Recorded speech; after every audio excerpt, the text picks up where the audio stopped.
Coming up on F1 24/7 this week, Pascal Wehrlein reveals it was a race between him and Bottas for the 2017 Mercedes seat.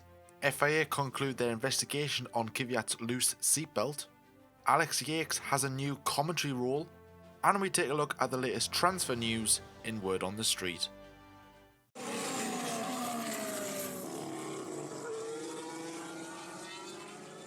Now, I just wanted to give you guys an update on Alex Zanardi. Now, if you remember back in June, Alex was involved in a road race accident that left him in a coma and had to undergo 3 operations just to try and get him round and, of course, being stable, which they were able to do.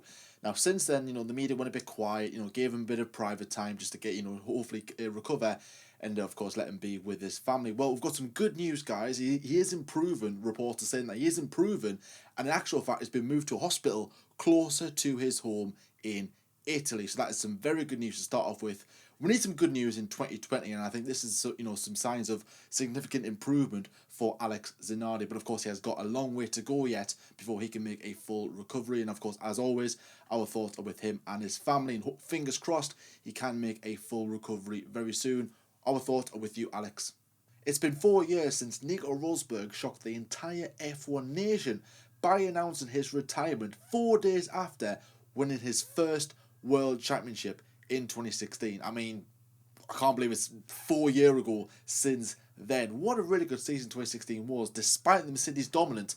I thoroughly enjoyed that season, and of course we had a new champion, which always, of course, makes it very, very good. So yes, Nico Rosberg announces his retirement, and it caught everybody off guard. He kept it very, very hush-hush, and of course at the prize gala where they award the trophies and all the accolades to all the drivers in Formula 1 and other various of single-seater racing, he announced that he will be leaving after 10 years in the sport. Now, as you can imagine, Mercedes were in a bit of a hurry, in a bit of a scuffle to find another driver. There was some names doing the rounds. I think Esteban Ocon, his name was in the mix. I think Sebastian Vettel was another name that was in the mix. Even Max Verstappen, despite him only being in the sport for about 2 years at this point, again, he had similar links to Mercedes back in the days. That even his name was linked with the seat. But as we all know, they all went for Valtteri Bottas. Now, the other driver that they were linked with was at the time Manor driver Pascal Wehrlein, who was part of the Mercedes development program and their DTM world champion in 2015. Of course, he drove for Mercedes. He'd been their test driver since 2014, I believe. He had numerous tests with the likes of Force India and Manor Racing, of course, ultimately where he signed for 2016. And then he was linked in with the seat to go alongside Lewis Hamilton. So, and I remember at the time I was confident it would have been Pascal Wehrlein. At the time, I didn't know Bottas and Wolff had any connections whatsoever. So when they said, "Oh, Bottas is actually favourite to get the seat," I was a bit like, okay, why? Obviously, I wasn't really, fully depth into Formula 1 at the time, but I was a bit confused. But once I understood Bottas had, well, first of all, he had a really alright time at Williams. It was pretty good, and he was managed by Toto Wolff. It kind of, made sense. So why didn't Pascal get the drive anyway? Why did Mercedes didn't go for their young up-and-coming talent and went for a more experienced driver? Well, I believe at the time, Wehrlein did reveal this week that it was due to his lack of experience in Formula 1. He'd only had 1 full season in the sport, as well as a few tests as well, like a few in pre-season testing, some in some FP1 sessions during the course of the season. And that was pretty much one of the main reasons why he didn't get the seat, which is perfectly understandable, because let's face it, Mercedes are a top team at this point. They need a driver who, of course, more or less has experience at being at a Formula 1 team. And if I'm being totally honest with you, to have someone alongside Lewis Hamilton, it had to be a number 2 driver. A driver that if you say, okay, so-and-so, move over, you're going to have to let Lewis by, they're going to have to do it. Would Pascal be that kind of driver? At his age, at where he was at in his career, probably not. So that could have ruffled a few feathers, and I would imagine Mercedes didn't want a Hamilton-Rosberg kind of rivalry. But I mean, Pascal Wehrlein, he's not really that bad of a driver. So let's say, for example, Mercedes did go with Pascal Wehrlein. They signed him in 2017. What if he had done a better job than Valtteri Bottas? Probably not, in my opinion. I mean, don't get me wrong. Pascal Wehrlein, like I said, like I said before, he's not that bad of a driver. I just don't think he was up for the job. I don't think he would have been the man at the time. I think Bottas, given his experience at Williams, he'd been there for 3-4 years at this point. He had a pretty solid campaign during this stage, and like I said, closely managed to Total Wolff. And apparently, according to some inside sources, Pascal Wehrlein, of course, had a test for Force India. I think it was in 2015. I think he was one of the drivers in contention of replacing either Perez or Hulkenberg at the point, and ultimately they didn't go for him. They said they just rejected him, put it on one side, and then of course he managed to get access to Manor, and of course Manor got access to the Mercedes wind tunnel, and of course they got an engine deal as well. So yeah, apparently it was because he's very difficult to work with. I think that's why he was nobody wanted him. Oh, you have him. No, you have him. And maybe that's partly the reason. I wouldn't say the main reason, but one of the the little reasons why Mercedes perhaps didn't want to go with Pascal Wehrlein. The fact that if you're not giving us enough feedback, and if you're just going to sit there and moan every time, we don't want you here, because ultimately you could cost us a championship. And if you look what happened in 17 and 18, how close Ferrari were, would Lewis Hamilton have been able to win the championship on his own at that point? I highly doubt it. So maybe I think it was the right decision. Now, looking back in hindsight, it was the right decision for Pascal Wehrlein not to go down that route. Ultimately, he went for Sauber in 2017.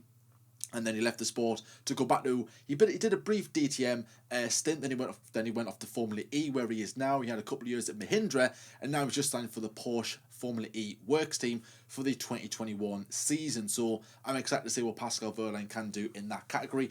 Bottas, we know what he's done at this moment in time. He's won 9 races so far, no championships as of yet. Will he win a championship at Mercedes? As long as Hamilton's there, probably not. But I think Bottas has done a pretty decent job. Mercedes have stayed at the top. That's where they wanted to be. It made sense for go to Bottas and not Pascal Wehrlein. But what's your thoughts on this? Do you think Mercedes should have went with Pascal Wehrlein? They should have gambled on a young German driver coming through the ranks? Do you think Pascal Wehrlein would have been good enough to do that kind of a job? Or do you think, looking back in hindsight, Mercedes did make the right call in employing Valtteri Bottas? Back at the Portuguese Grand Prix earlier this year, it was revealed that Daniil Kvyat had his seatbelts undone. Well, they came undone during the race. He said this over team radio, which of course raised a bit of concern. Despite him racing on, he didn't come back into the pits to get anything changed. And I think that a lot of people's kind of concern for the safety of Daniil Kvyat, and of course the management of the FIA in terms of safety, was definitely questioned and going, well, why didn't they do anything about this? Well, the FIA have done a thorough investigation about this and concluded that no safety grounds was actually broken during this event. And apparently so, because Daniil Kvyat had come on the team radio and said, my seatbelts are undone, the team had actually said, just keep on racing with another 10 laps to go. And after looking into this, FIA race director Michael Masi said that it was just a terminology that Daniil Kvyat used rather than them actually being undone. So really all it was, they were just loose. They weren't actually undone. Daniil Kvyat had just kind of, just rephrase it to try and, to really make the team listen to what he was saying, okay guys, I don't really feel that safe. But the team just said race on, and of course, Michael Masi turned around and said, look, nothing was broken, everything was perfectly fine. But I want to raise my concern to this, because I don't think that would have been fine at all. Yes, all right, the seatbelts were actually, deemed to be, they weren't loose at all. They weren't actually physically undone. They were still attached.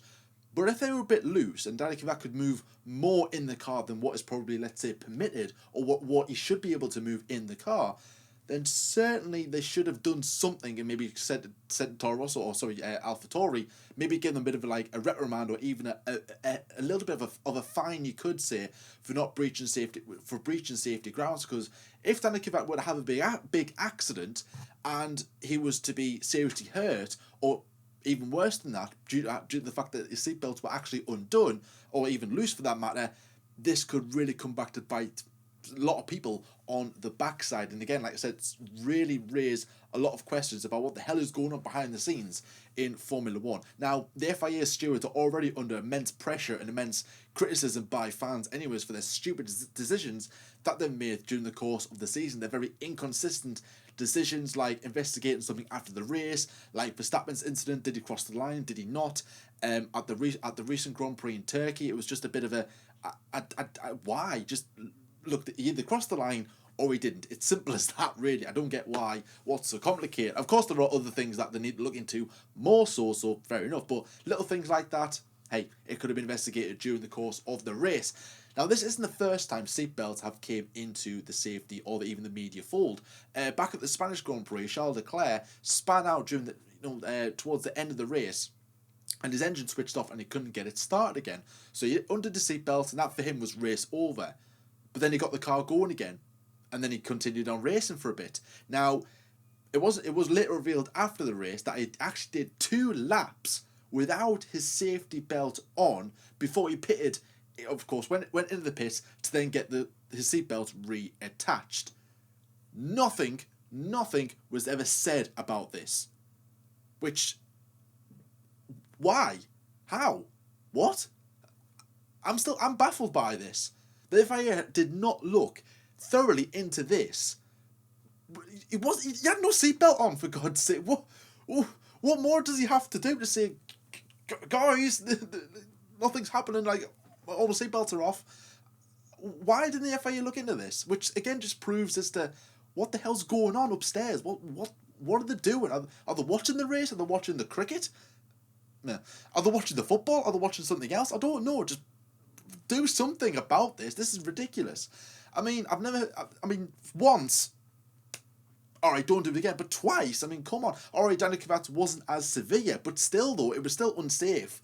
Nevertheless, maybe not as severe as Charles Leclerc's, but even still, it was loose. The FIA should have done something, and especially done something to Charles Leclerc, or not even Charles Leclerc, but Ferrari themselves. I think it was Ferrari, I don't know if it was Leclerc kept on racing under his own accord, or whether the team said, keep on racing. I really hope they didn't, but I'd imagine maybe Charles Leclerc was reluctant maybe to go in, but nevertheless, he should have went straight in regardless, even just retired, okay, my seatbelts are undone, what's the point? And don't get me, no offence, but that Ferrari car is not exactly the best car in the world, is it, in terms of driving it? So if I was ever in a car and my seatbelts were undone, I'll be out that car immediately, or even straight into the pits for that matter. But no, the FIA are just, they're not on a good spell, are they? They really are not. They should have thoroughly looked into the Ferrari loose seatbelt when, of course, Charles Leclerc undid his himself. That was just ridiculous, in my opinion. And of course, the FIA did at least some sort of investigation. But why do an investigation on this when it is severe, but it's not as severe as Ferrari's? Yet they didn't look into that at all. Raise suspicions, doesn't it? What do you think about this then? Do you think the FIA should have acted on Ferrari, or do you think that they should have given AlphaTauri a bigger punishment? Let me know in the comment section below.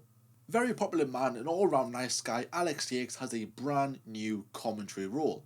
With Channel 4, he's going to be an actual Formula 1 commentator. Brilliant news, in my opinion. Absolutely brilliant news. Now, of course, you'll know Alex Jacques for his commentary in Formula 2 and Formula 3, as well as, of course, he does do Formula 1 commentary, but I think he does it on F1 TV, I believe. And, of course, he does work on BBC Radio 5 Live for that matter as well. Very popular guy with the F1 community. Everybody loves his commentary. He's got a very unique voice as well. And, of course, he's a very nice guy. Just to top it off with, we actually interviewed Alex Jacques as well, and if you want to go and watch that, then of course we'll leave a link to that in the description below. So yes, he's going over to Channel 4. Ben Edwards, he currently does the commentary for Channel 4 Formula 1. Now, the problem is, Channel 4, it's only highlights at the moment. In fact, I think it will only be highlights for that matter. I think they show one live race, which is the British Grand Prix, which they were able to do this year, luckily. But apart from that, it's just highlights. And is that a bit of a step down on Alex Jacques? You could say in a way it is, because he's not doing it live. He's doing Formula 1, which is brilliant, and Channel 4 is one of the biggest broadcasters of Formula 1. However, it's not live, and Channel 4 is not the pinnacle. It's Sky in a way. But nevertheless, though, I think Alex Jacques fully deserves this role. Ben Edwards, of course, he's been heavily involved in Formula 1 commentary for many years. He was the voice of the BBC one, and then, of course, when they changed over to Channel 4 in 2016, he of course, he was the voice over there as well. So, yeah, Ben Edwards, of course, he'll be bowing out. I will miss Ben Edwards. I did like his commentary. He's got, again, like a bit like Alex Jacques and even David Croft and Murray Walker. He's got one of them voices that it just sounds like Formula 1. It really does. And when I first got into the sport and I was watching it on BBC and even on the Channel 4 highlight shows, his voice would always be there as well. And actually, he does the voiceovers of the if you've got the F1 DVD season reviews, he does them on there, apart from, of course, the last couple of years, because David Croft and Martin Brundle, they do it off the Sky feed since 2017. But that's what Ben Edwards does as well. So he will be missed. But in my opinion, you could have not replaced him with a better guy. Alex Jacques is a wonderful commentator. He will do a brilliant job. Can't wait to see what he can do next season. Maybe some fans will be thinking that he should have replaced David Croft, not the most popular guy in the world, but nevertheless, we tried to get that out of him in the interview. He wasn't budging, as the professional as he is, but Alex Jacques, if you are watching this somehow, hi, and very best of luck. It's now time for Word on the Street. Now, we've only got one story this week on Word on the Street. Not a lot going on, really, but some little bit of light has came about in the terms of when Haas are going to be announcing their drivers. Now, according to team principal Gunter Steiner, it's very, very soon. They're getting closer to them officially announcing who's going to be their brand new driver lineup for 2021. Now, in case you missed it, and I'll be very surprised if you have, Kevin Magnussen and Roman Grosjean have been dropped from the team. They've been together since 2017. Roman Grosjean has been there since day one of the Haas F1 team, so he's been very loyal with them, definitely. Both of them are going to be leaving, and Haas will have a brand new lineup for next season. Now, the likes of Robert Schwartzman, Callum Eilert, Sergio Perez and Nico Hulkenberg were all linked with the two seats. Well, according to sources, Haas are going with none of them. They'll be going with Nikita Mazepin, the Russian F2 driver, bringing in a lot of money behind him, hence why he's getting the seat in the first place. And current F2 driver and Prema racing driver Mick Schumacher. He's going to be filling in that second seat alongside Nikita Mazepin. Now, yeah, I think we more or less know this is going to be the case. Now, Nikita Mazepin, there's been rumours floating about for weeks and weeks and weeks now that he had signed a 2-year deal with the team, bringing in a lot of Russian money behind him. And Mick Schumacher, at the time I'm recording this, we're coming into the Bahrain Grand Prix. Of course, the double header for the Bahrain Grand Prix and the Sakhir Grand Prix, both races have been held, of course, at the same circuit.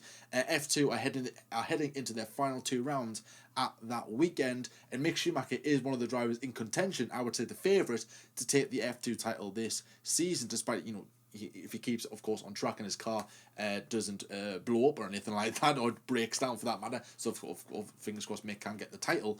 And of course, I would say that this is pretty much became even more apparent that he's going to be going to Haas.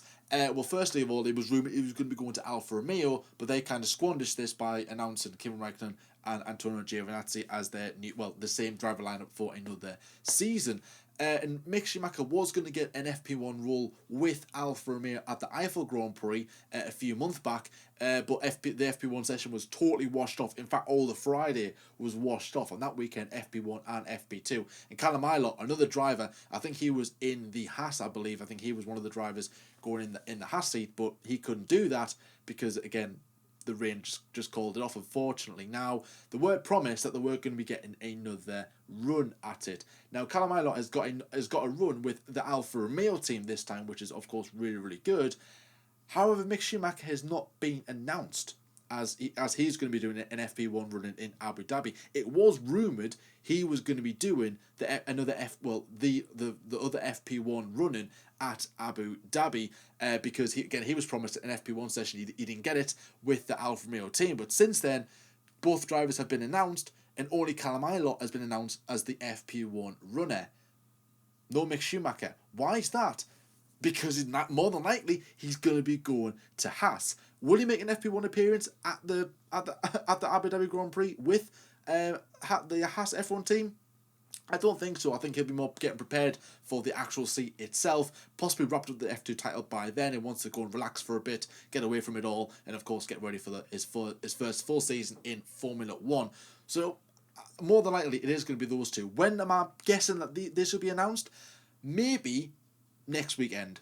Well, at some point next week, I would say is like kind of my mini prediction. I think we'll get the bar. Maybe, just maybe, or even after the F2 season finishes. I really don't know. I don't think it'll be this week.